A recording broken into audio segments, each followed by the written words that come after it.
나 여호와가 내게 대하여 명령하였나니 내 이름이 다시는 전파되지 않을 것이라. 내가 내 신들의 집에서 새긴 우상과 부은 우상을 멸절하며 내 무덤을 준비하리니 이는 내가 쓸모없게 되었음이라. 아멘.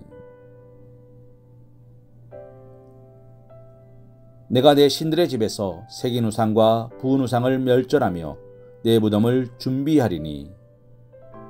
이 말씀은 상반절에 내 이름이 다시는 전파되지 않을 것이라는 말씀과 함께 용도 폐기된 니느웨에 내려질 최종적 심판과 회생불능의 심판을 선언하는 말씀인 것입니다. 그리고 이는 오늘 말씀대로 이루어졌습니다. 선지자 에스겔은 이와 관련하여 다음과 같이 증언하고 있습니다. 거기에 아수르와 그 온 무리가 있음이여 다 죽임을 당하여 칼에 엎드러진 자라. 그 무덤이 사방에 있도다.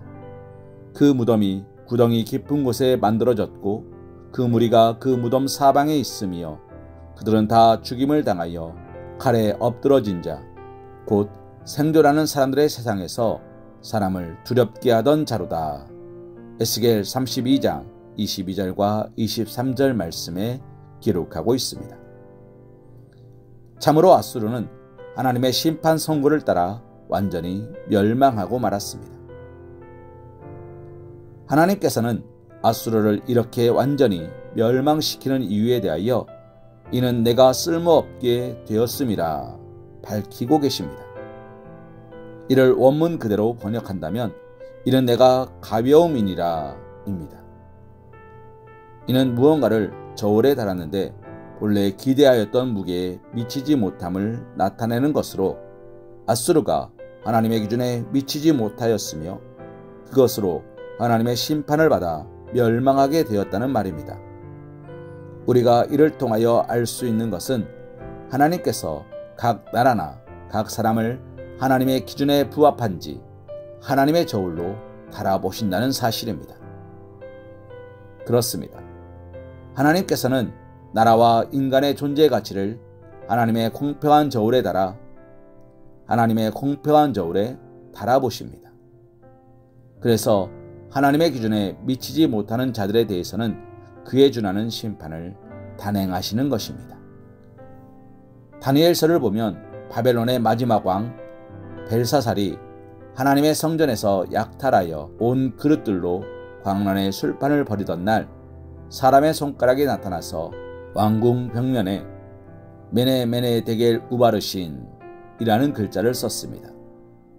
여기서 데겔의 의미가 무엇이었습니까? 그것은 저울에 달려서 부족함이 되었다는 것입니다. 즉 벨사살이 하나님의 기준에 미치지 못하였다는 것입니다. 결국 이렇게 하나님의 기준에 미치지 못한 벨사살이 어떻게 되었습니까? 벨사살은 그 밤에 죽임을 당하였고 바벨론도 멸망하고 말았습니다. 사랑하는 성도님, 이렇게 아수르와 바벨론 왕 벨사살을 공평한 저울로 달아보시고 하나님의 기준에 미치지 못하였을 때 심판하신 것처럼 모든 사람을 판단하기 위하여 공평한 저울로 달아보시며 공평한 저울로 달아보고 계십니다. 그리하여 하나님의 기준에 미치지 못하는 사람은 다 아수르나 벨사살 왕과 같이 멸망에 이르게 되는 것입니다.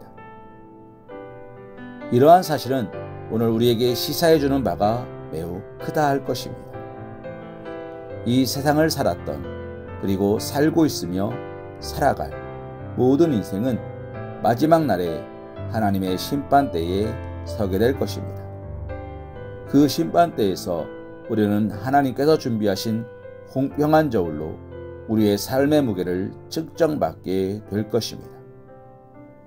그렇다면 사랑하는 성도님, 하나님께서 우리를 달아보시고 어떻게 판단하시겠습니까? 하나님께서 요구하시는 무게에 턱없이 부족한 무게를 들게 되진 않을까요? 미천한 자, 비루한 자, 쓸모없는 자로 판단하시지는 않을까요? 우리가 하나님의 공평한 저울에 달려 하나님의 기준에 미치지 못하여 그와 같은 판단을 받는다면 우리는 정녕 소망이 없는 사람들입니다. 우리는 이처럼 두렵고도 떠올리는 심판날이 우리에게도 이를 것임을 직시해야 하는 것입니다. 그리하여 하나님의 뜻에 부합한 삶을 살기 위하여 힘써야 합니다. 곧 하나님의 말씀에 순종하는 삶, 의를 힘써 준행하는 삶을 살아야 하는 것입니다. 시편 7편 8절 말씀으로 오늘의 말씀 묵상을 이어갑니다. 여호와께서 만민에게 심판을 행하시오니 여호와여 나의 의와 나의 성실함을 따라 나를 심판하소서. 아멘.